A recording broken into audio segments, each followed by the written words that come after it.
and we know this is what we're meant to do.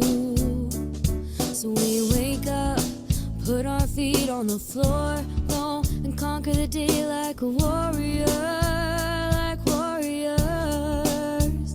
Cause that's what a tribe does. We got your back so you can relax and focus on all the important stuff, like getting your business done. This is our tribe.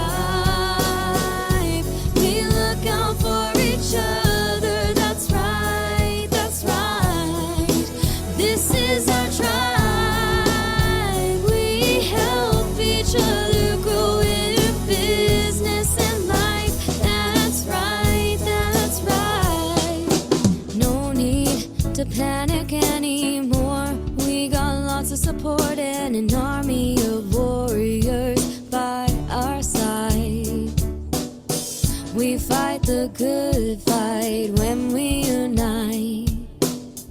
We fight the good fight when we unite. Cause that's what a tribe does. We got your back so you can relax and focus on all the important stuff, like getting your business done. This is our tribe.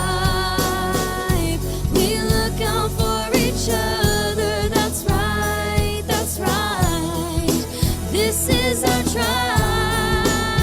We help each other grow in business and life. That's right, that's right.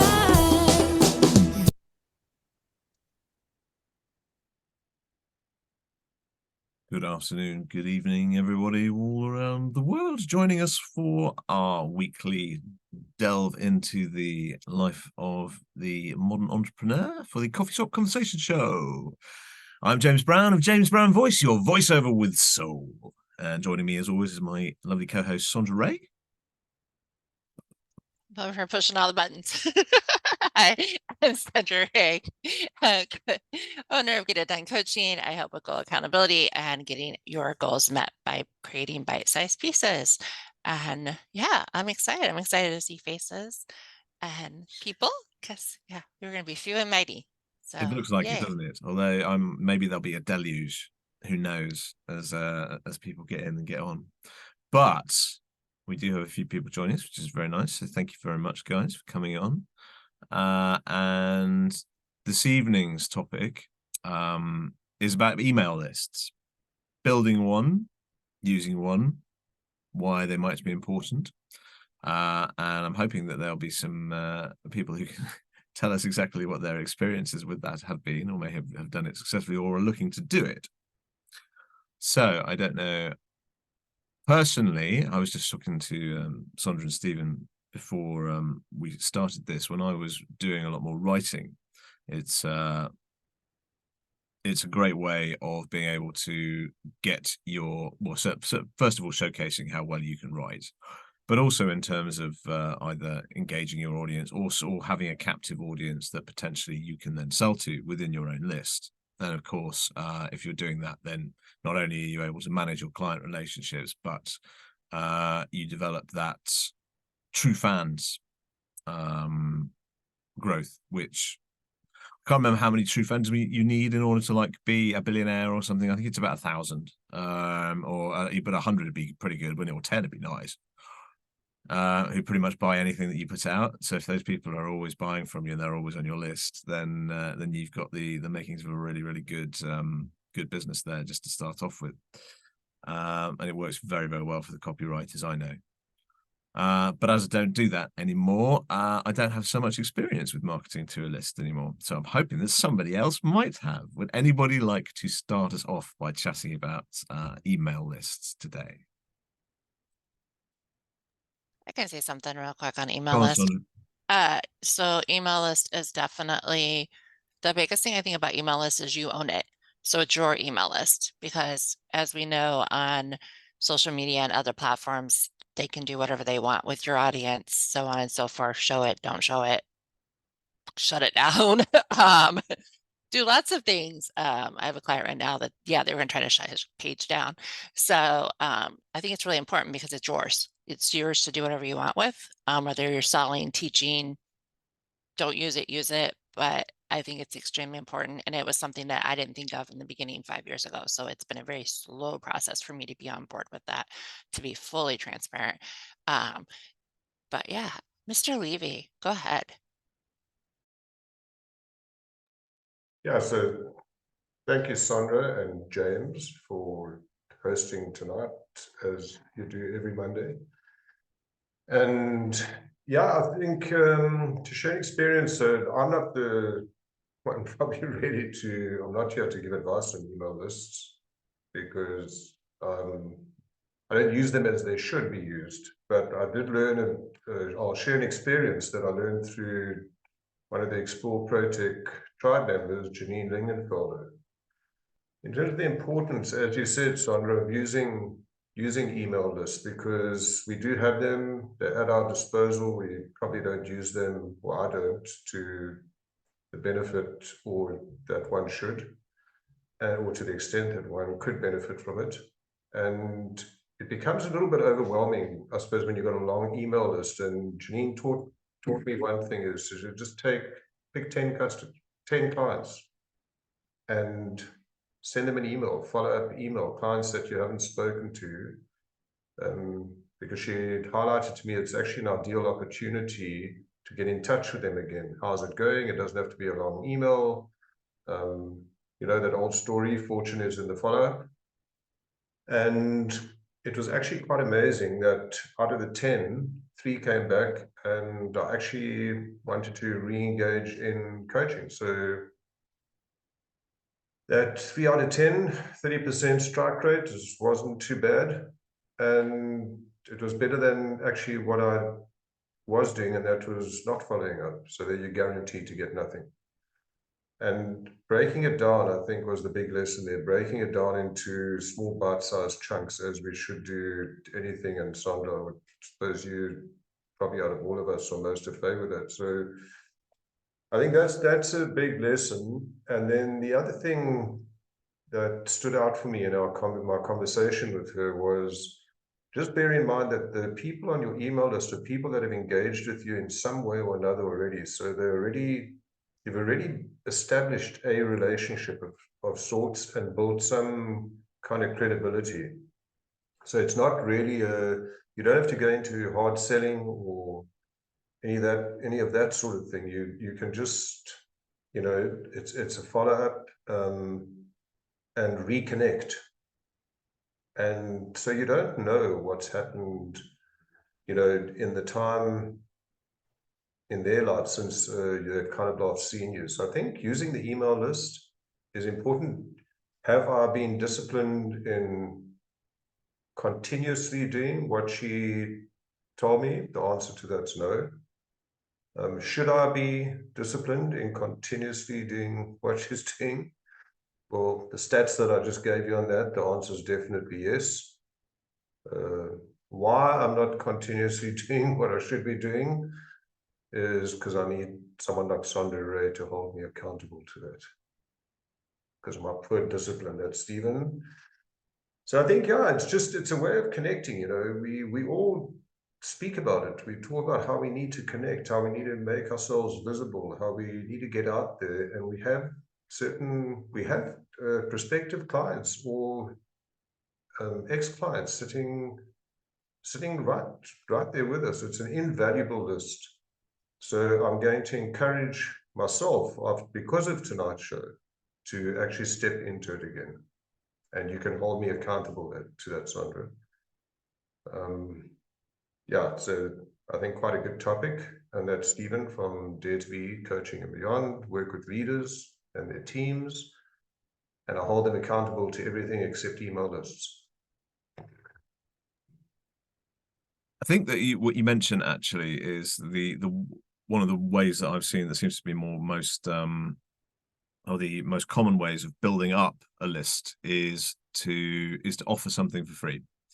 So somebody, for instance, either in your LinkedIn or your Facebook, you get them, you know, it's steal my 25 secrets to connecting with your clients better, or find this out or find that out. And of course you receive that download once you put your email address in. So it's your exchange for your information is that, and then that's what then happens after that is you get the ability to stay in touch. What I also think is useful about it is the fact that people can then interact with you if you then are sending out your newsletters, as well as perhaps reaching out to them directly, which you could do, of course. But if you have a big list of people, then you're probably doing a bit less micromanaging with it. But also people who don't want to be there can then just leave. If you give them the opposite, you give them the unsubscribe button, and off they go. So the people that do stay are either not bothered or are actively interested in what you have to say, and both of that is okay, because if they're not bothered, perhaps you can reach out and make them a little bit more bothered, and that something else will make them think, oh, okay, oh yeah. And of course, when you are selling, they are your captive audience, and they will either, and again, that probably will put some of them off, but it probably won't put all of them off, and some of them may well buy from you. You may well start to get those repeat buying audiences if they like what you do. Those are the ones that I've seen it be very successful with. And I'm in this. Who do I know? There's a guy called Justin Goff. He's a copywriter, very successful copywriter. They ran a group with a guy called Stefan Georgi, two American guys. But I think they're probably two of the, and so Stefan Georgi certainly is one of the most in-demand copywriters in the world, and makes a ridiculous sum of money every year just by selling. Well, he does his own products, but he also has this newsletter. And Justin does a lot of products as well, but he also does affiliate work for other people. So it's not just his own works that he sells online. He also sells other people's work. And gets a cut of that, and does extremely well. And the reason you know how well he's doing is because he tells you. Basically, it says, lessons from a $75,000 launch, lessons from a $25,000 launch, lessons from a $55,000 launch. So it's almost always a 5-figure sum, because it's the guy's going to a big list in the first place. He's very good at what he does. But that's another way that people are able to reach out and potentially make money by selling or helping to sell a quality product that someone else is doing. And his process for this doesn't really change. It's, you extol the virtues of the product. There's an element of scarcity in it, like the offer obviously will run out. There's almost always it's worth this much, but I'm selling it for this much. It's nothing that you haven't seen before, but the audience buys into it because it almost always does seem to be a relatively quality product. So people do feel like they're getting value. So those tactics clearly work very well. Now, I wouldn't be able to tell you exactly how many people he has on his list. I imagine it is significant. And I wouldn't think you would be able to get to those sort of numbers without thousands of people on your list. But clearly it is possible to build up that list via either these giveaways or by producing quality content on various different platforms. And then if someone gets in touch with you, then again, you have their details. And I guess that's how one makes one's list, or at least starts. Yeah, I definitely think, there's definitely two ways of getting an email list, is to offer something usually for free, an opt-in, they call them opt-ins, to get on the list. And then also I know in a lot of my emails are come from meetings like this, like community stuff, like networking events and things like that. So I was saying before we started that I had a whole bunch of chats saved from networking events. And so I have these people's emails that they give, and the purpose is to network. So that is another way that I don't think people think about getting emails. Usually it's to sign up for this or that, for sure. What is an email list? That is really, we need to find that. So an email list, good question. An email list is emails of people that they've signed up to get on your email list by, I don't know, I've done a 4-day email series on brain dumping. So they signed up for my brain dump series. So I have their email, and then I can nurture that email list. So you have a list of emails, and you can send out newsletters, you can send out marketing, you can sell out sales, you can feature somebody else. I know back in the day when I was doing newsletters, I featured somebody every month. And so I would be like, I don't know, Mr. Levy, this amazing business coach, and here's this is why I like him, and this is his profile, and this is him. So I featured him in my newsletter. So then that person would share my newsletter and be like, hey, look, I was featured on Sondra's email. So it's, so yeah, I think that's a decent, I don't know, does that make sense as far as the email list? Okay. If you have questions, that's really good. I know Susan said on YouTube that she loves the different types of advice she gets from emails. So she's on email lists, and she loves the advice she gets from people. I know I'm on Joanne's, the virtual photographer, and she gives tips about taking pictures or getting pictures taken on her email newsletter, newsletter that she sends out to her email list. Let me not flip the words. I do have a question. So as a consumer, how often do you want to hear from somebody's email list? Like if you signed up for my email, are you one of those that want to hear from me weekly, monthly, once a day? I have a very strong opinion on this one. I am not one to be in somebody's email box every single day or even every single week. It is not my, I don't know. Everybody has an opinion on this, and definitely marketers have a different opinion on this. James, go ahead. I just as a point of interest, I'll go back to the copywriter. Justin Goff tends to send about two emails a week. He sends one every Sunday religiously, and then maybe one update during the week, unless he's got an offer on, in which case it becomes much more frequently, and then you might get 5 or 6 when one of those is going on. I was another guy I was signed up with is a guy called Daniel Throssell. He's an Australian copywriter.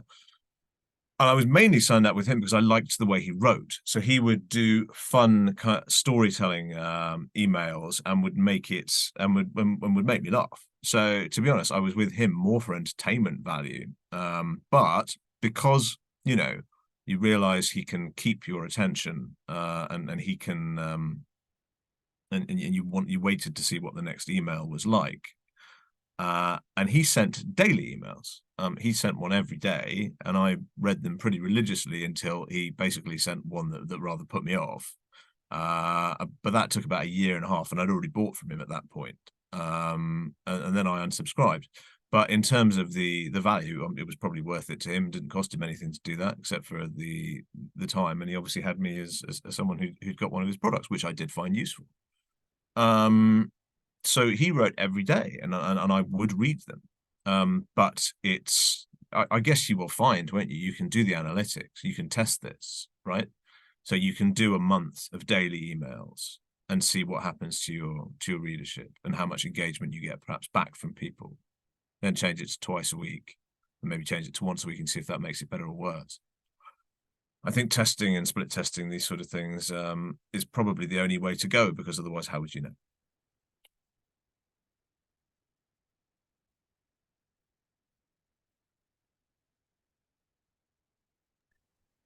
Hi.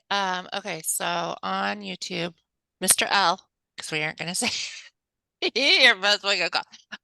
He said, how do we build it up? What tools do we use for email lists? Do you use Excel, or do you use a system? There's lots of systems out there for email lists. There's ActiveCampaign, there's MailerLite, there's ConvertKit. I was like trying to think of some of the top ones. I use the free version because a lot of email lists companies will want to charge you an arm and a leg for things. And unless you're going to use, here's my big take on that, systems. If you're not going to use all the features that you're paying for, like if you're not going to use 90% of the features, don't pay for it. There's just too many things out there nowadays for you to go pay for something that is just not, you're not going to use. as far as emailing, like you said, split testing, I think is extremely important. I have a business coach that she does almost every day. And she said, at least I'm top of mind. Even if I'm annoying you, you know who I am, you know what I do, and I'm always in your email box. And it makes me cringe, not a fan. So it's something I also think has to do with confidence. I think Mr. Levy could speak to this. Like, how confident are you on your product and being in boxes in people's inboxes, you know? But yeah, let's hear from, oh my gosh. You got your hand raised. I'm not going to try your name. Thobeka. Thobeka. I knew that. Go ahead. Jump in. Hi, everyone. I think for me, as a person who's still starting out, I would rather, I would like to know as to when do you start compiling that email list, you know, because one would start with like LinkedIn and connecting with different people. At what point do you then start out with having that proper email list? I think for me, that's the one question that I have. Yeah, thank you. And then, oh, sorry, the second question I have is with the email listing, because I've heard of something called SEOs. So is that also part of like the email part of things, or it's different? I just thought I should raise those two questions. Thank you. I can Uh, definitely. Oh, go ahead. Go ahead, Mr. Levy. Yeah, go for it, Sondra. Ask, because I'm just going to give my own opinion on this. I will give my opinion too. Email list, I think you can build from the get-go. If you're selling a product or a service, I think from the get-go, you can be collecting emails. Even if you do them on Excel or Google Sheets or something, just keep them organized if you don't want to put them into the software. So that you have those, so you can reach out and connect with people and keep connecting with people. I know a lot of people prefer emails. Some people prefer social media, but again, social media, you're at the mercy of who owns social media. So even email list, you know, spam filters and stuff like that, sometimes it's really hard to get past those. So definitely, I think from the get-go, and again, I did not do that either. So my email list has only been being built for the last 2.5 years, and I've been in business 5. So I think from the get-go is better, because then you have it. Whether you want to reach out one-on-one or do newsletters or whatever you want to do, you always have that list. So right now, a lot of mine are in Google Sheets, and they're getting added to my system as we speak on the back end right now. So yeah, I say from the get-go, for sure, for sure. What's your opinion, Mr. Levy? Yeah, so I was going to just, in answer to Thobeka's question, yeah, I think from day one, just start building your email list. Just to share where I built mine, I didn't put it into any Excel or anything, but I started creating groups in my email platform that I use. And well, like anybody uses, most people, it's probably the most popular is Outlook.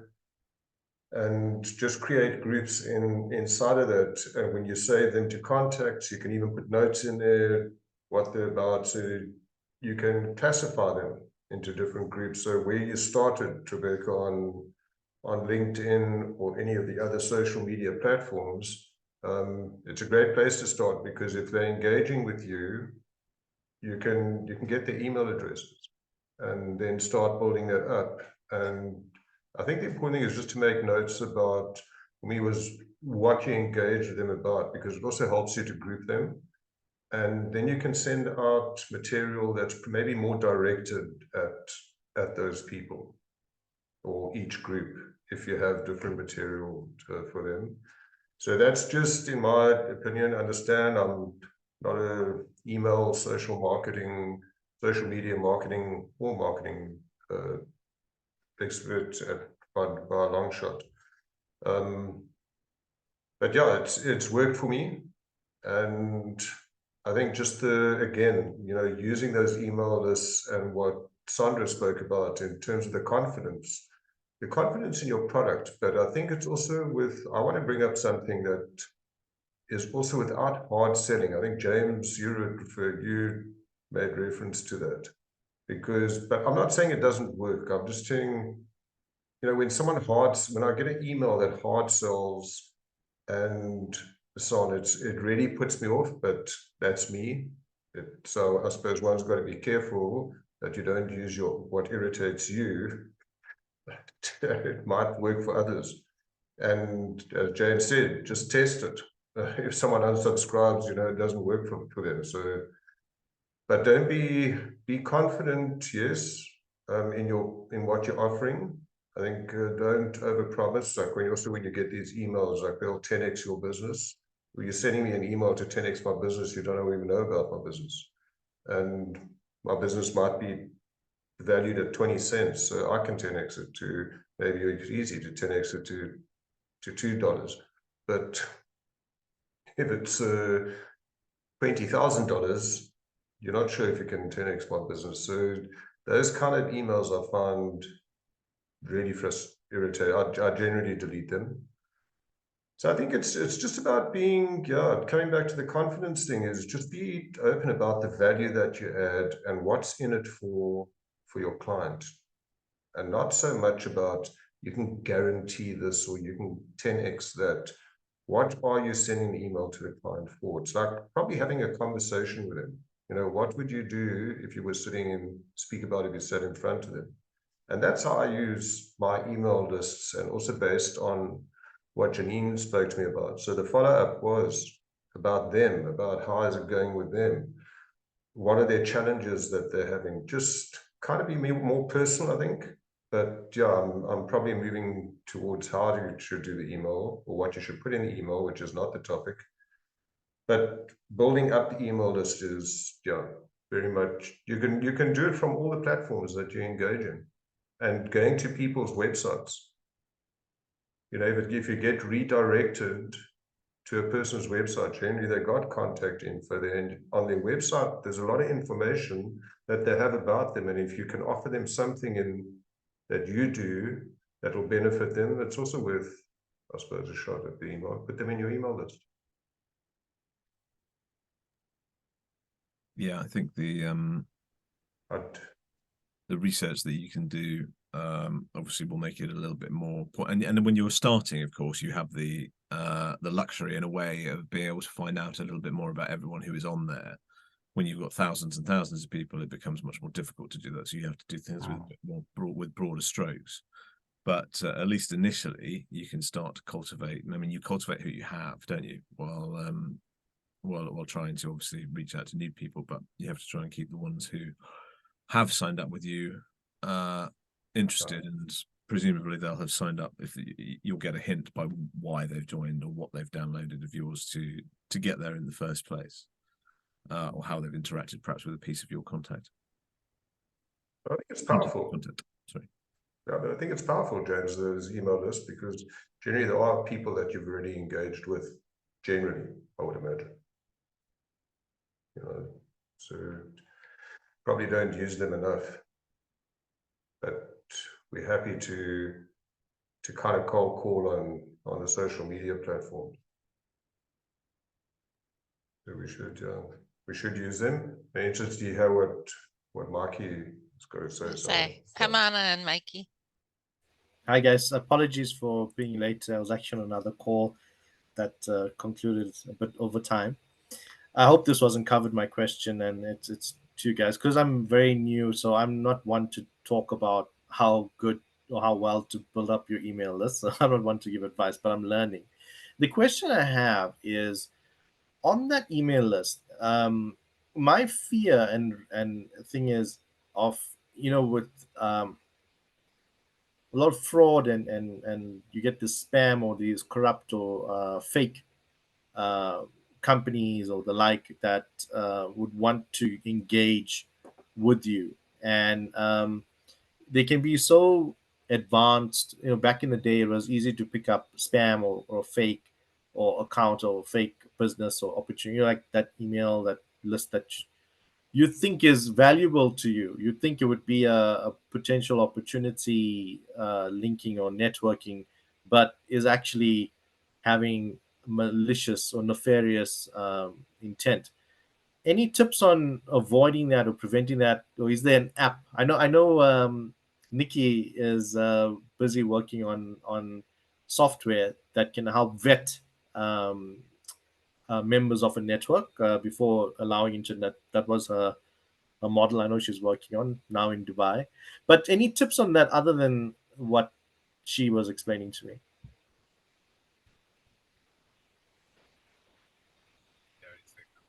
That springs to mind for me is just making sure that your spam filters are on at a reasonable level, and they're set on high. Well, I have to have mine set on high now, because I can't remember what they call it. It's like a spam bomb, and you get billions and billions of things, and inevitably some stuff gets through, and that's very frustrating.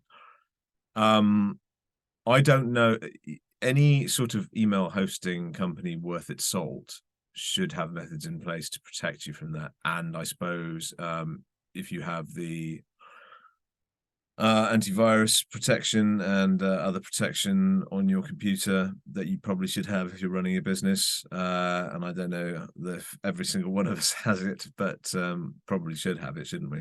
That would be the only way of stopping those sort of things. And a bit of common sense that you probably don't, that if something, you click on something and it gives you a sometimes you get a warning, won't you, that this file has not been scanned. But mostly, I believe that you can get programs that will scan everything that comes through to you now.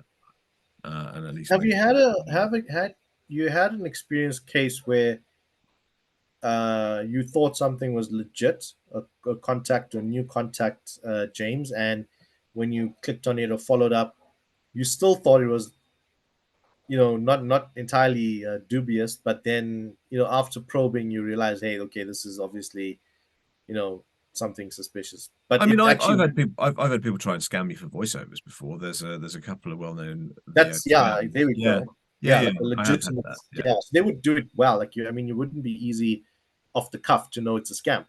No, if there's something often doesn't ring quite true, normally it'll be someone offering to pay more than the VO is normally I would charge. That's obviously a red flag because inevitably people want to try and lowball a little bit. But that flags something out to me, and there have been occasions where attachments have just been, I've just not been happy about the attachment. Like something comes through WeTransfer, generally tends to be relatively, or Dropbox, things get scanned by those programs. I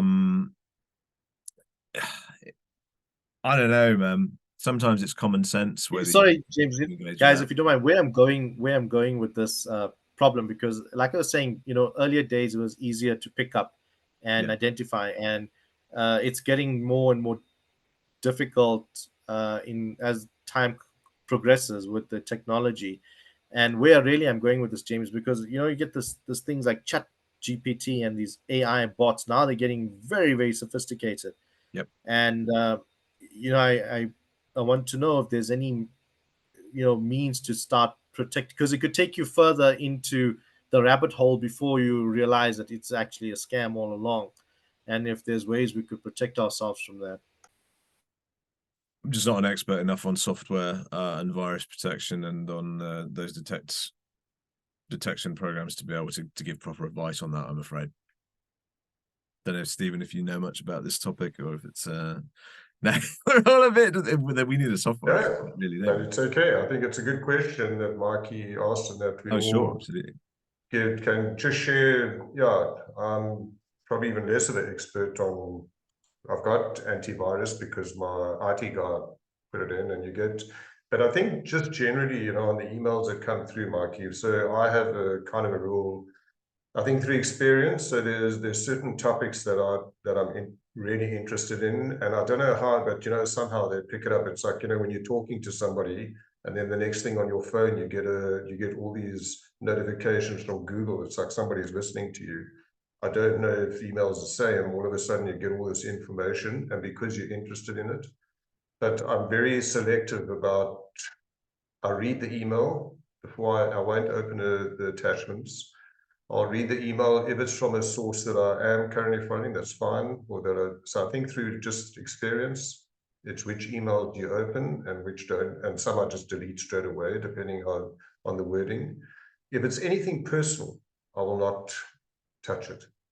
If they're asking for personal details, anything, I don't care who it's, I won't touch it.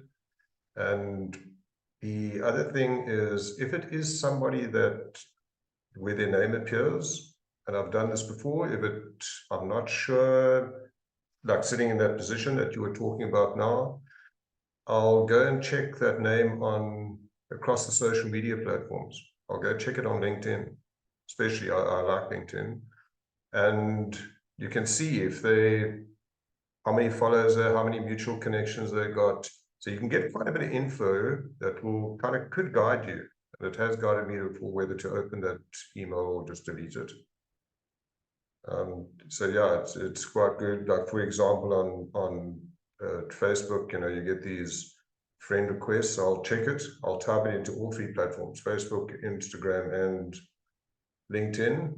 And especially on Facebook, I've noticed that if you go into their profile, and they've got everything is just their history, their profile is everything is unknown. It's just for me to delete or Facebook, delete the email, delete everything. And then, yeah, as James said, I trust my virus works to a certain degree, but there's always someone finding a new loophole. So I don't think it's 100% foolproof. And then trust your gut. Yeah, I Okay. think I agree. Definitely trusting your gut. And like you said, doing your due diligence is extremely important. I want to circle back around because SEO was brought up.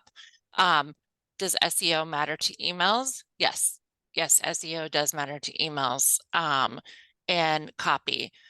A lot of people will say, your subject line of your email, it should be SEO appropriate. Like, I don't want to talk about cats because I'm not selling cats. So I mean, very broad, but yes, SEO, and I can't think of how exactly what SEO stands for off the top of my head. But there is some SEO to your emails because people will not open emails like Mr. Levy said, subjects matter. Your email from, I don't know, PayPal, like if it's not paypal.com, like if it's not the exact link in the email, who it's from, definitely makes me search engine optimization. Thank you. Like, okay. It's Monday. So, yeah, there is a little bit SEO in your emails. I personally think so. I've been taught that your subject line is extremely important for not only to get through spam filters, like if you're truly a genuine business, there's certain words you don't want to put in your subject line because it'll get flagged as spam. I know some email lists or marketing systems that you use, they'll say this is SEO or there's words in this that does not, it's going to get you flagged as spam.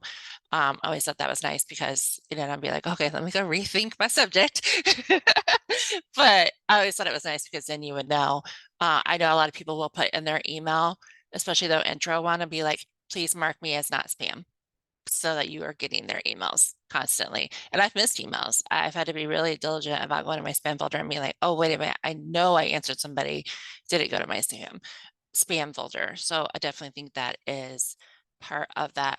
Something that was brought up on YouTube was a CRM versus email list management system. So CRM is customer relationship management. I know what that one stands for. Some customer relationship management systems do have marketing tools where you can market to your email list. Not all do.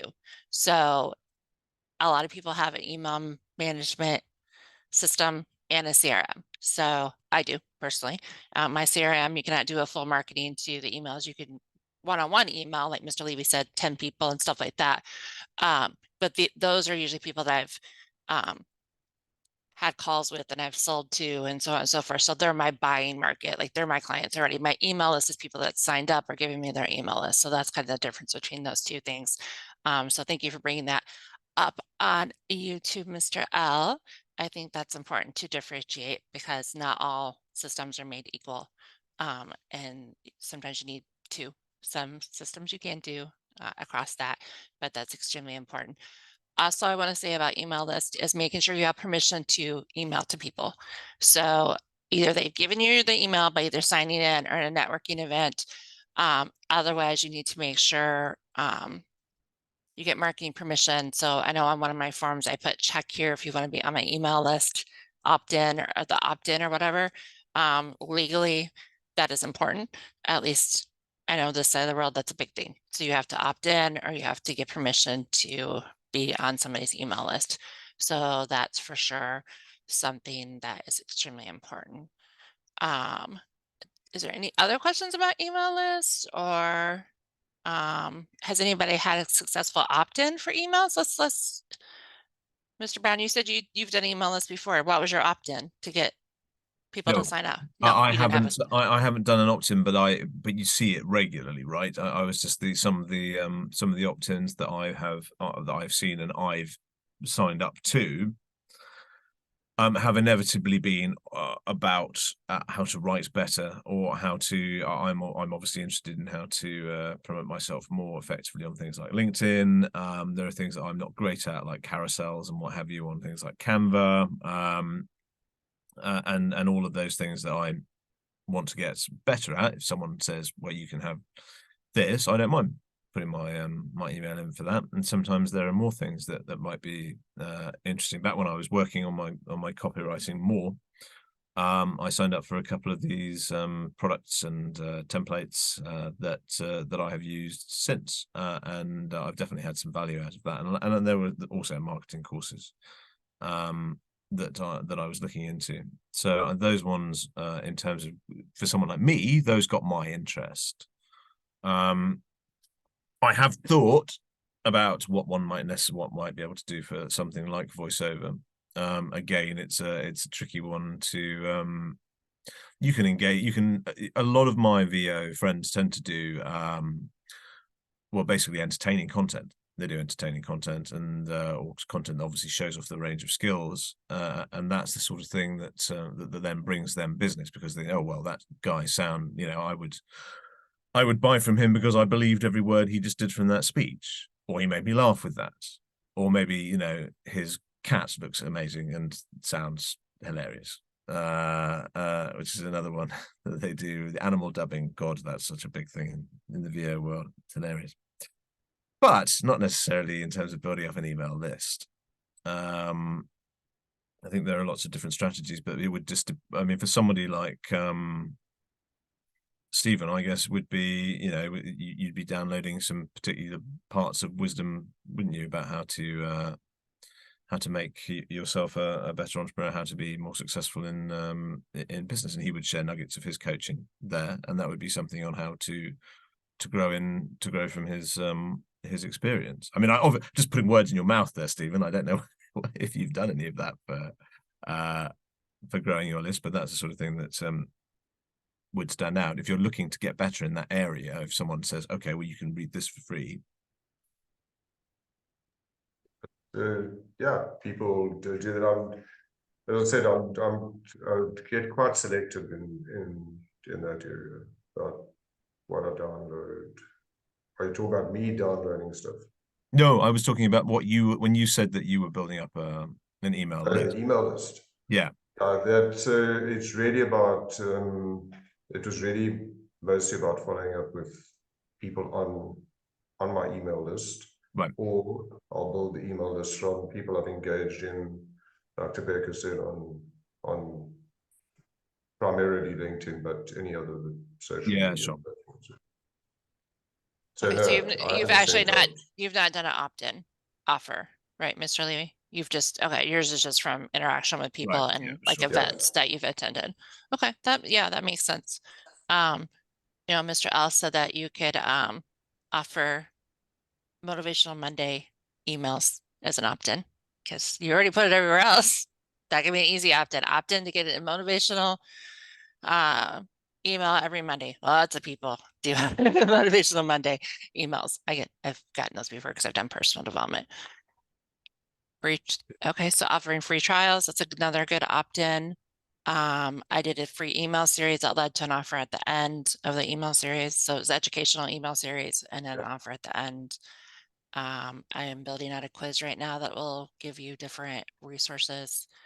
That will be my new opt-in for the new year. It's a work in progress, very much a work in progress.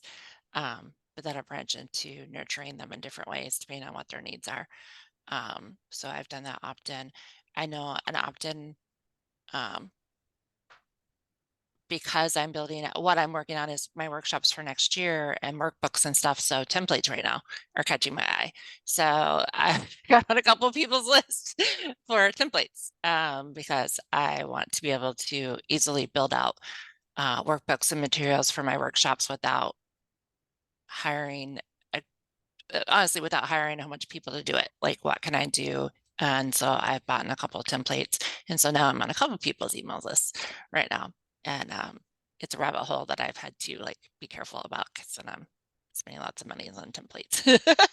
But I know that's one that has been catching my eye.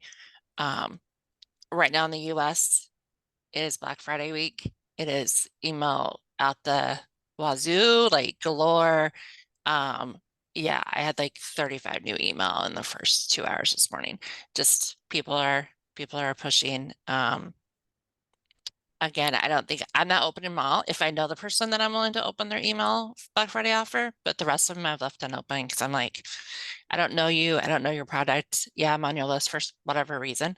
But I'm only opening the people that I know and that I've already bought from or want to know more about their offer.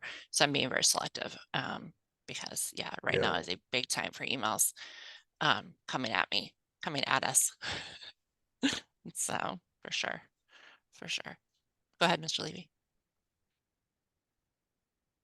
Yeah, so I think it's just also, is that there's so many, we receive so many emails, and how many of them do you delete? I think maybe it's also just being, as you said, I mean, the word selective has come up quite a bit. I think targeted is, just know who you're sending this to, and are they interested in your, is there some interest in your product? I don't know if, I don't even just sending a random emails out to everybody, rightly or wrongly. I think it's just got to be more, it needs to be more targeted, just to even get a chance of them having a look at it and opening it up, because everybody on this conversation tonight has said that you said it now, Sondra, I do the same as you.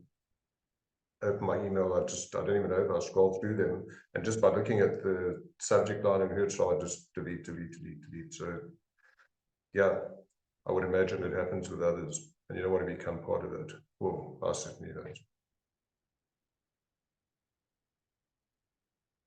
I think networking events also is a great place to build up the email lists, especially like if you have, like, for example, here GOSN or networking events, where they're always saying put your LinkedIn thing, put your email, put your contact details in the chat box. That's a great place, I think, to build up email addresses, because generally you can go back to them and you can start. Even if you weren't in a breakout room on a networking platform, but just to say that you were in the same networking event, will then go, okay, well, that's great. So it gives it some form of, I suppose, security, and what Mikey was chatting about, or some form of credibility. So it made me feel better in opening up that email.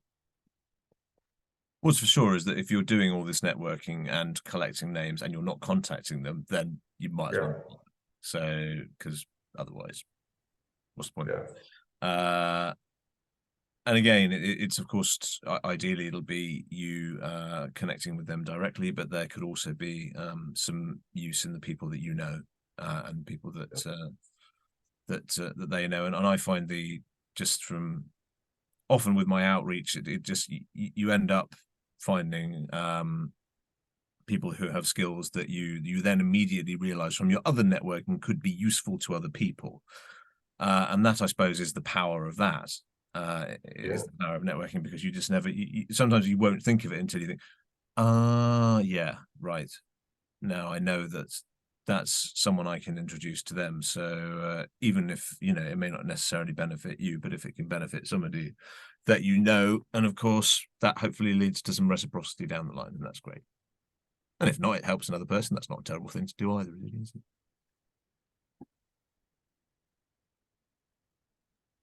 Go ahead, Mikey. Mikey. Come on in. Yep. Hi, yeah, no, this topic about your email list and ensuring that you don't become spam, or you don't garner that reputation of becoming spam, because that's a snowball effect to damaging your brand. And it's, I think it's quite, your selection in your email list. It's very easy to want to include as many, with as any linkage or any association to what your brand or product or is that you want to sell to. But I think it's still important, if, as though someone may appear to be a consideration, but if you scrutinize and they're not, then don't. Because you know, you can easily go into that whirlpool of starting to include inappropriate contacts in your email list. And then again, for me, I think spam is terrible. It's damaging to the, can be damaging to the nth degree. Yeah, yeah.